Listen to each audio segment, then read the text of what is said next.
سلاف تماشا هجا از بردام دكم لسر روشكو للسوريا لسنوري روجافا وروشالاتي فراتي داهية عم لسروي بردام دكم لراستي دا من همان او اگاهی انجی او شروفا با سورانی با پارو کرن لیز دخوازم بکرمانجی جی پارو بکم گلک حوالی می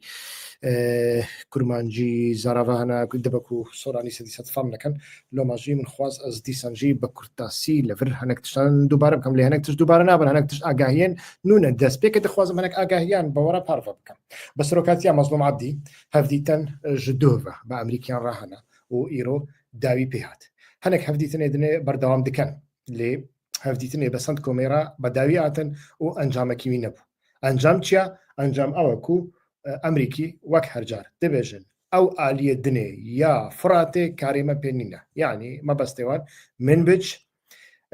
ترفعت شهبايا كاريما بينينا ولا آلیه دنی هونش دخوازن كان باورا باخفن ايدي بكرتاسي سياسة تاوان وكي هرجار دوباره ديكن او ايدي افجي تشتكي بر نورماله لغوري سياسة طبعا يعني أمريكي ل 2019 دا بتركيا را اتفاق كرنا امزا كرنا كل منبج شعبا ترفعت يبقوا هزن سوريا ديمقراطيك نمين أو امزايا وان هي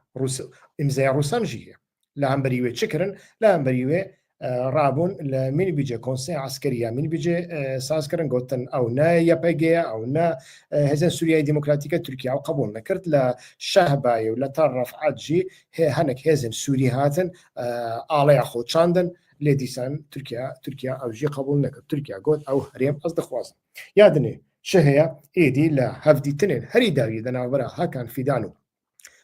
عراق تشيدا يعني وزير درفيا إيراني دا إيدي ما قوله هاكان في دانقرد هاكان في دان همان باشكرا قوت شافي ما لوي كيبو ما دستي دوستانية دريجي بشار الأسد كرد ليه بشار الأسد دستي ما لهوا داهلة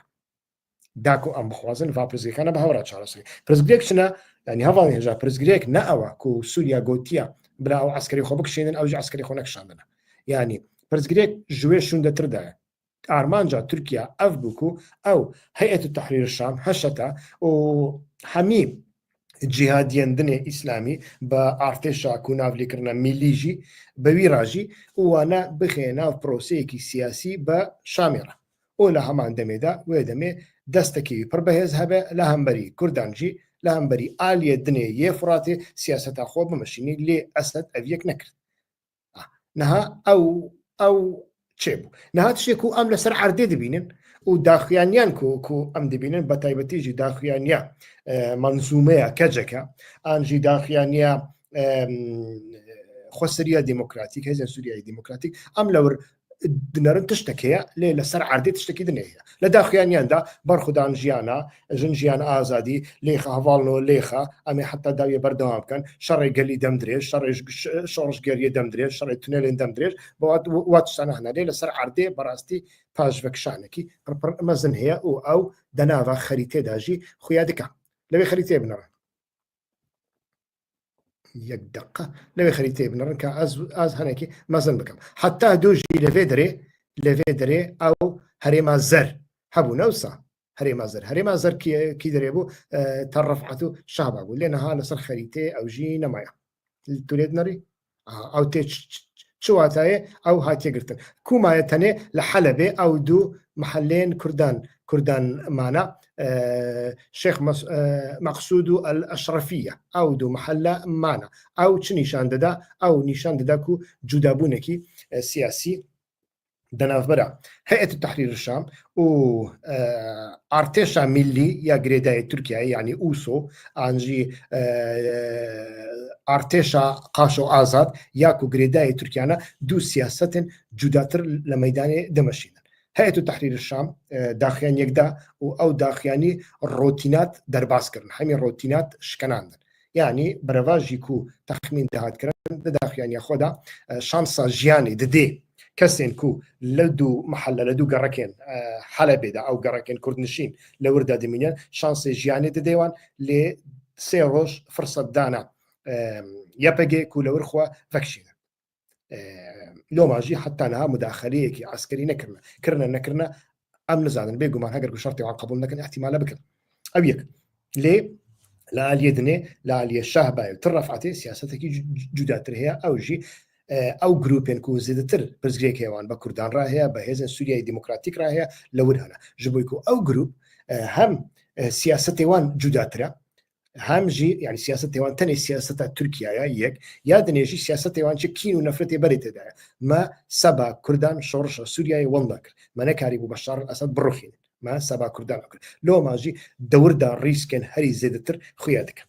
ولا حردو جانجي راستي كوجبري هنا لحردو جانجي كوجبري بتايبتي لا ترفعت او كوجبري زيدتر وكوجبري كي ريخستن كريش مخابن لا راجعنا عند أم راستيا فيك نابين أنجح مروف بكاربه لجوري شاف كان ينخوا ولجوري سياسة كل هرمي هاتي مشاندن مروف فيك ببينا نها تشتكو مروف دكاري ببيجة يعني سيناريو بلان بروجا سياسة لسر هرمي أو أمريكا لسوريا فتكش العراقي دم نيشان دايا دي فكشة وقافاكو العراقي يجي فكشة صديسات لسوريا يجي فدكشة احتمال بريو يجي فكشة جبويكو هجركو أمريكا العراقي بكشة لسوريا ناميني جبويكو لسوريا يفكشة دفي آسایشا هاف پیمانی خون هریمه برچوان در بس هاف پیمانی وی کینه هاف پیمانی وی دو آلینا کو هاف سنگین سیاسی در روشالات ناوینا نو پیکتین دو پایوان هن یک اسرائیل یک جولاتن کن داوینا او دو هم لهم بری هف دو جار نجار وک رکابر وک منافس وک رقیب خویاد کن ل عینی دمدا او بهفرا دناوا تکلیان دانا و دناوا استقرار دانا اف پیلانا امریکایی بو لو ماجی دفیابو سوریا بچا ناف ولاتين عربي بچناف ولاتين كندافي ودريه خو جرا فكرن امارات سعوديه مصر اردن دريه خو جرا فكرن كونسول خانيا خو فكرن لي افيك بيكنات شما بيكنات جبويكو لباكوريا سوريا تشكي دنيا لباكوريا سوريا دا سي بيكاتن جدانا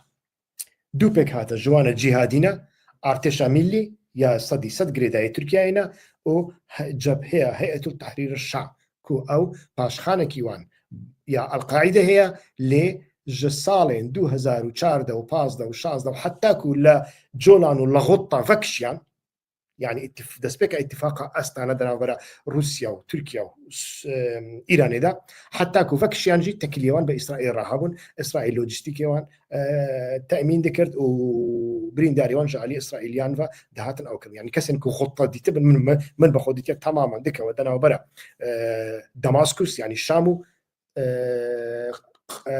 بايجان عسكري قراقول عسكريه اسرائيليه اللي صرت فيها جولاني لو ماجي او تكلي لادلبي بردوام كرن جبهه النصره كونافي دليستيا تيروني دابو خو جوهرت خو كر هيئه التحرير الشام وهيئه التحرير الشام ده باراديم ياخذها هنا جوهرتن شكر ياك سرو تشافك وشكلك السيفيل دا خو حكومه بيك اني هناك الرويه خو كرت كرن هناك جارنا جل خو دكرن وده همان دمداجي مديد ده بروجرامي واندا او خطي القاعده نبو خطي كدنيه بو يعني خطي للشونا خطي جهاد جلوبال جهاد لسوريا جهاد تاني لسوريا حبسكر وبيرنجي بتيجي اجانسا ام اي 6 تكلي خو بيرا خوشكرن ولا ميديا اوروبي بتيجي بريطانيا وامريكي ده ما برجاران ابو محمد الجولاني ديد كوك سرفرمانداركي اوبوزيسيوني دردخستن بيجي نهالم نوتشا واندلاري كسنا بيجي هيئة التحرير الشامي تيروريست باش شما دبيجن داعش تيروريست تيرور جروب ايسل تيرور جروب داعش شما نهاد بيجن جروبين اوبوزيسيون انجي ريبال نابيجن تيروريست دبر خويا ديكاكو بهيئة التحرير الشام ده بريده هنكي لهفكرن هنا ولو ما جيتوا لدناري حركة هيئة التحرير الشام لهم بري كردان هنكي جداتنا شخوح هيئة التحرير الشام واك منقول قاعدة داعش دي يعني سرجيكري هري مزن اون لدي سانجي تولدناري داخيان يوان وحتى نهاجيكو هيرش سر هريما كردان نكرنا قريداية في اتفاقية كامور سر مجاري ديسان يعني واك منقول لا باكوري سوريا دا تشتكيها او هيئة التحرير الشام من بحث كرت كو خويا ديكا لوردا لسر كذبا سووریا و ئیران و رووسایدا کانسێرەی ناتۆیە کانسێرەی بریتانیایە بەتایبەتی و بریتانیا دەسەڵاتەوی زێدەترە لە ئیدلیبێ لە گۆری ئەمریکیان لە گۆری فەڕەنسیان فەڕەنسیش خۆ قەت دەسەڵاتێکیوان لەورنینە ئەو لەسەر کەزەبە ئەوێدا بەکار ئاڵینە ژ بۆی و تورکیا لەوان خودی دەرکەوێت و بۆڕیا نەفەسەیوان لە ئاسمانێ لە دەریایە لەسەر عردێ تورکایە بێگومان هەنێکی تەکیلیە بریتانیاژی بە تورکیاڕە تێخویاکردن بریتانیا چما وی تشتی دیکە ئەو گرێدایە حیساب و کتابێن دەناوبەرە بریتانیا و رووسایە لە بەحرا ڕەش ژ بۆی و بریتانیا دەمەکی درێژە دەهەول دەناوە هەوڵدانێکیدایە کو ببە هێزێکی هەگەمۆنی هەژمونگەرە لە بەحرا ڕەشدا خۆ شەڕی ئۆکرانیای گرێدای vێکیە گاواکو رووسیا نەکارە بە ئۆکرانیا نەکارە بە رووسیا بە تەماوەتی تەنگاو بکە لاواز بکە و رووسیا بکارە بە vەیەکێ بکە وێ دەمێت جەبهەیەکی دن ژێراوە دەکەن لێ ئەو جەبهە گاواکو ژێراوە دەکەن بە حیساب و کتابن وڵاتن ڕۆژ ئاوایی یەک دەگرن ئەوژی چییە؟ ئەوژی چییە؟ شەڕێک گەرەک شەڕێکی مەزن بە کوردان ڕاچێ نەبێ و هەوڵ بدەن دداویەدا هەر بە چ ڕەنگی دەبێت لە هەفکردنێکی دەناوبەرە کوردان و تورکیا ئاوا بکەن لێ ئالیەکی دنێ گروپێکی دنێ هەیە ئەو گروپە کوبەرێ ژێرا دەگوتن ئارتێشە ئازاد وسۆ ناولێکردنا ئارتێشە میلی ئەف گروپ هەم بێدیسپلینن هەم گروپێن جودا جودانە هەم مەسەلەیە توجارەت و غەنیمەت و دزی و تاڵان دەناواندا گەلێکی زێدترە هەمژی برچیترن هەمژی دەناوبەراوان و کورداندا مەسەلەیەکی داوەیەکی خوێنێ زێدتر هەیە ئەف هەر کەس دەبینی واک من گوت ئەو زێدەتر شکستا خۆ بە کوردان بەگرێتدن لێ ئالێن دنێ شکستی خۆ بە رووسیا و ئیرانی بەگرێتدن بە قاسی و حسابیوان بە ئیران و بە رووسیا و بە حیزب الله ڕ هەیە بە کوردان ڕ نینە ئەف جودابوون گەرەک مرۆ vەیەکی ببینی لۆ ماژی لە باکووریە سووریایە ئەو دووپێک هاتە هەنە ئەو دووپێک هاتێن جیهادی ئیسلامی کو هەم يعني از نابێژم متفقين ڕۆژ ئاوانە از نابێژم متفقين بريطانيا وامريكا واوروباينا لێ دواري تەکتیکیدا تشتێک و دەکەن سیاسەتە ئیسرائیل و ئەمریکا و بریتانیای تەمام دکا لە هەمبەری ئیران و رووسیا و حیزب الله یادنێژی وسۆیە سەدی سەد گرێدایە تورکایە لێ ئەڤنایە وێ واتایکو سەدی سەد هەر تشتێکی تورکیا دەبێژە ئەو دکەن يعني مەسەر هەلدانێوان دیتن لە هەمبەری تورکایە ئاڵای تورکیا شەوتاندن فۆتۆڕافی ئەردۆغان پارچە پارچەکردن فۆتۆڕافی ئەتاتورک چ پێکرد ئەمە ئەو هەمی چەند مەهێن بەریانەها دیتن ئەو یەکژی هەنا لۆ ماژی تشتێک و ئەمریکا دەخواست و سووریا بچە ناف وڵاتێکەنداوێ سووریا بسپێرێ وڵاتێکەنداوێ هەژمونگەریە ئیرانێ و ئیرانی لەسەر سووریای کەم ببە ئەو یەک سەدی سەد پێک نەهات ji بۆی و لە باکوور تشتێکی دنێ هەیە ئەو دوو پێک هاتێن ئیسلامی جیهادیانە و ڕەشکردناوان بێ حیسابکردناوان کارێکی وسە هاسانینە و تورکیا لە پشتوانە ئانژی بۆڕیا نەفەسی وانە یەک یادنێ مەسەلەیە کورد هەیە کورژی لەوەر هاوپەیمانێکی ئەمریکایە لێ ئەو هاوپەیمان یەک دوو تشتوی هەنە هاوپەیمانێ سەر عەرزەیە ji بۆی شەڕێ داعشێ دوو هاوپەیمانەکە تەنێ وی ئالیێ چەمێ فراتێ نەک ئالیە دنێ يعني منبج دەناودانینە تەڕەفعەت دەناودانینە شەهبا دەناودانینە چەوە عافرین شخوا قەت دەناودانینە لۆ ماژی ئەو خەون و خەیاڵێن شاعیرانە ئەو خەون و خەیاڵێن نەتەوە پەرستی تەمام خەون و خەیاڵن هەستن مرۆڤ دەکارێ ببینێ مرۆڤ دەکارێ حرمەت ژێرانیشان بدا لێ حیسابێن سیاسی لە دەروێن ئێرادێمەنە تشتێکی دنێنە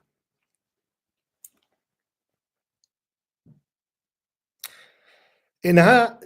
مرۆڤ وێکێ دبینە یعنی دەوێ ڕەوشەدا حیسابێکی وسا تێخواستن و لە وردا هەری زێدا ئێک و زەرەرێ دکە نەڕوسیایە شام و ئیران گەلۆ شام دکارە چ بکە ji بۆی وەک من گوت رووسیا ji ئالیەکی بەڕاستیژی مرۆڤ لە شرۆڤە و هەڵسەنگاندنێن ئینسانێن میدیایە نێزیکی رووسیا لێ دنەڕێ بەڕاستی ئەو ژی هەنێکی لە سووریا و لە ئارتێشە سووریا و حکوومەتە ئەسد هەنێکی خۆیان دکا ئیدی بێتاقەت بوونە یعنی حکوومەتێک نەکاری ڕیفۆرمێ چێ بکە حکوومەتێک نەکارێ گۆڕتنێ چێ بکە ئارتێشاوی بەرخۆ نادا نەکاری دوسێ سەعاتان لە حەلەبێ شەڕ بکە و درەڤێ باز دەدا و ئەو بازدانژی تشتێکی عەجایبە یعنی لو ماجي أجيبم يعني أزيد أسبيكي بفكرة بشرة هلويست نشان بدم بهلويستي وبدنجا روسيا احتمال هيك جريداي ويبي دو جريداي إيرانية يعني روسيا حسابك يوجد بإيران راية دواري تكتيك دي على سرعة عرض دي يكن لدواري استراتيجيك ده إيران وروسيا دو حسابي واني جدانا يعني إيران دخوازة لريكا روسيا إذا لريكا لازقية ده بقى جاب بحر سبي ليش بي روسيا أقر كو إيران بقى جي بحر سبي ده سوريا دمي بيش ده هجمون قريابي زيادة به دكاره سوريا ولازقية بكبرك جبوي كل شونا روسيا ببع الترناتيفا انرجيا روسيا لشونا روسيا غاز وبترول خو بشينه سر بحر اسبي وبجيجينه بازارن ولاتن اوروباي روسيا فيك چا قبول دكا يادنيجي روسيا بيغمان ناخوازي سبا ايراني باسرائيل را بكوناو روشكي خراب شخو روشكو روسيا لاوكرانيا تداهي روشكي بتشافنا فانا همو تين حساب كان لو ما جيت مش ليد مرو ليد نري اسدنها تني مايا وايران حسابك وجودات هي حسابي ويتش ايران للبنان هاتي درخست لنقشيه هاتي درخست شخوا اتش كساكو للبنان تشيبويا ايدي خويا ديكاكو حزب الله لنافا چندولاندا دي عاصب كان 30 كيلومتر دوري سنوري اسرائيل ولا سرسري واندا ارتشكي امريكي وفرنسيان دبا هر جارك كو حزب الله خوا كومي سرهف بك اسرائيلي وفرنسي وامريكي دلبخ يعني ايران بيورنجي للبنان ده لاويني هنكي تدرخست يعني على سوريا جي بدرخست دي شبابه العراق لا تاني عاصد ميني لو ما جيناها ايران خو كومي سرهف دكا ايدي هفديتنا شديكا دواري دبلوماسي ده وهاجر كو سوريا جي لسرعينا دي خبر دوام ايران جي حاول بدا لسرفي كدي مني كو روسيا كي جان اليه دغري اليه تركيا دغري اليه امريكا دغري اليه اسرائيل دغري اليه ايران وسوريا دغري اف دمي بيش دا خويا دبا لي اوجي براستي انا وصا حسنينا نها امليد نارن لو ماجي اسرائيل امريكا بقاسي كو خواستن استنجي لبيش يا حشد الشعبي كرنكو دربازي سوريا يبن مداخله في روشي بكن لي تشتكو از دبينم حكومة عراقي جيناجي قابي ودريان حشد الشعبي رافدك شما فديك قالوا بقاسيكو عراق برج اسرائيل دترسيكو هي رجب كسر يعني برياكو هيئة التحرير الشام حركته بكي بريا دو حفتيان بردوام اسرائيل بغداد تهديد ذكر بردوام بغداد دقول ايرونا سبيد اسرائيل لما بخا يعني ارتشا خو كوميسر هفكرن دبوي خو شكرن سغناخي خو شكرن هزي خو اسماني وراداري خو خسر حركتي كاو ديكارن شبكن شنكن للسوريا ايدي او مسألة تقيا يعني خويا ديكاكو او جريدايا حملة هيئة التحرير الشام نهاجي أمريكا بر جارنا حتى نهاجي سوداني تهديد دكاكو ريكي نذن حشد الشعبي دربازمه لعراق لقوري من في يكي قرق بكي ودكيجي شما دكي جبويكو هجركو لسوريا براستيجي هيئة التحرير الشام نوي راوستاندن أم هيجي نزانن هفديتن دنا برا روسيا وإيران وتركيا دا بر كورن أو دكارن انجي تركيا دكاره براستي هيئة التحرير الشام صديق بدي راوستاند انج دخوازه راوستين احتمالك مازن هي سوز بدنيكو او اسد مجبور دكن باردوغان را هفديتني بكاو لغوري لهف كرنا جنيفي ايدي لهف بكا احتمالك يوساهي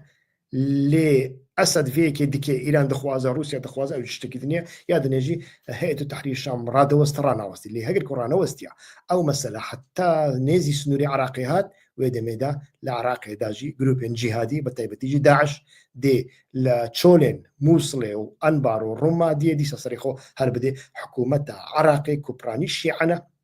وده هدفها جروب جهادي دانا ووك سوريا يسريوي بكوا ناو بلايان حسابي فيكي نهادي كان لو ماجي حشد الشعبي دربازي سوريا دبا ودرباز جيبويا لدي كارن شبكن افديسا جريداي روسيا جبويكو ايران حشد الشعبي وحزب الله ببي بشجيا صديسه يا روسيا يا اسماني نكارن تشكي بكن او بشجيجي نقلق بارا فرمن قرق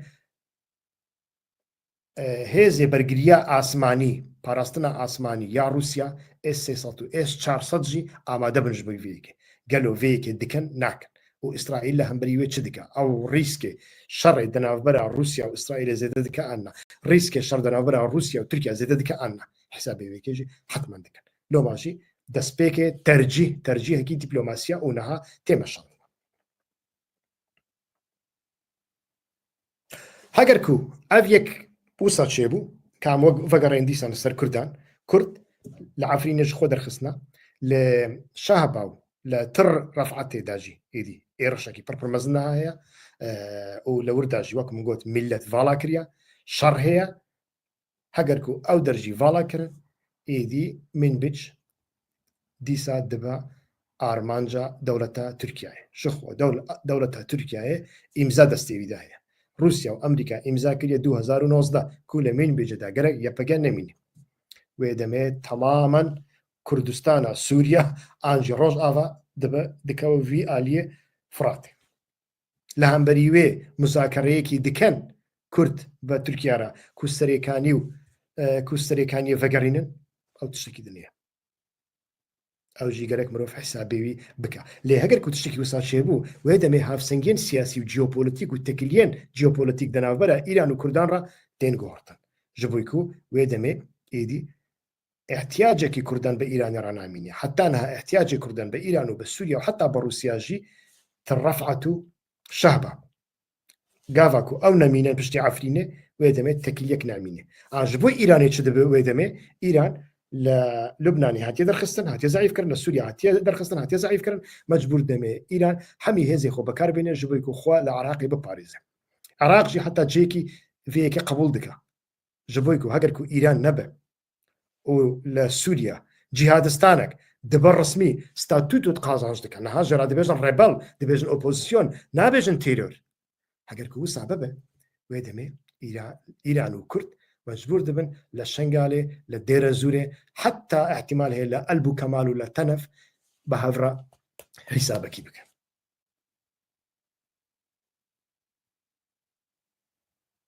حسابك بك جبويكو جغيني يعني دريكي دنيجي كردان رانا مينه روج آفا ناخوازه تنه دريكي بس ميلكا هابا او دري بسبيري رحمته وقدره تكلين دنا برا بككي وبدكي كانجي تكلي خرابون او دريه بقرن كانجي باجبون فكن او دخوازن تكلي كيوان بعراق هذا او تكليجي اللي ريكا ديرا زورو شنغالي جدب اللي ديرا زورو شنغالجي شبوي ايراني دبا سنغرايه كمين قالوا له ورده دخوازن ايران وكردانجي بهفدو بينا اف براستي جي برسيانينا دوردا كرد چه سياسته دكان چه سياسته ناكن اف جي ليبنر لي تشتكو ام لسر عردي بينن حسابكو بار فكرنكي وصل لسوريا تيما شاندن كو ام كتنا وي اليه افا فرات عفرين شابه ترفعت خويا دكا بيرنجيبي جدس دتش ليه وك من قول هەگەر بەڕاستیژی رووسیا و ئیران و سووریا چاوێوان لێبی حملەیەکی بکەن ڕیسک بدەن بەر چاوێ خۆ ئەو تشتێکی جوداترە وێ دەمێ کورد دکارن جیۆپۆلۆتیکێکی نو لەوێ هەرێمێدا قازانج بکەن ئەو حتاکو عەفری نێژی بچ ئەم هەموو وانە دەدەمێ پێشدا بە هەڤڕا دەبینن لە کەرەماخۆ وەک هەرجار داخوازیە لەوە دکەم کو کەناڵە یوتوبیا هیوا خۆشناو کو هەنێک شڕۆڤەیان دکا لە دەرەوێ یا قوتیکا ڕەش یا پارتیان و حساب ژ هەست و سۆزێ ئالیگرێ پارتیان ڕاپڕ ناکەم ئەس دەخوازم بە ئاڤایەکی ڕیالیست مەسەلەیە ببینم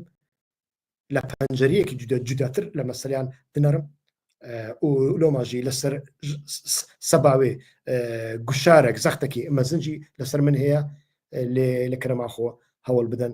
بە هەڤرا ئەم vê زەختێ کەم بکەن و ئەم بە هەڤرا بەردەوام بکەن حتا بەرنامەیەکی دەن سلااو ڕێز دام باشی با خۆشناو